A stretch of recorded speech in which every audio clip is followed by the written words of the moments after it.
2023-24 విద్యా సంవత్సరం 10వ తరగతి పబ్లిక్ పరీక్షల్లో 10 జీపీఏ సాధించిన జిల్లా పరిషత్ ఉన్నత పాఠశాల దిగ్వాల్ విద్యార్థులు రాష్ట్ర ముఖ్యమంత్రి రేవంత్ రెడ్డి చేతుల మీదుగా పురస్కారాలను అందుకున్నారు.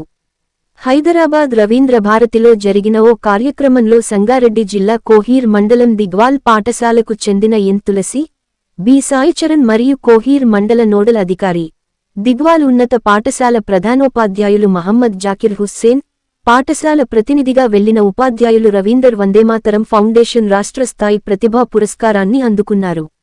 రవీంద్ర భారతిలో జరిగిన కార్యక్రమంలో రాష్ట్ర ముఖ్యమంత్రి యనుమల రేవంత్ రెడ్డి పురస్కారాన్ని అందించి అభినందనలు తెలిపారు.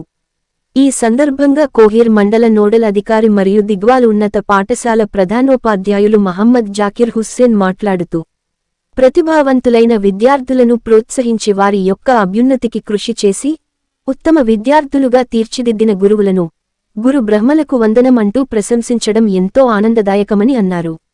దిగ్వాల్ ఉన్నత పాఠశాలకు శ్రేష్ఠ పాఠశాల పురస్కారం రావడం ఎంతో హర్షణీయం, అభినందనీయమని మహమ్మద్ జాకిర్ హుస్సేన్ అన్నారు.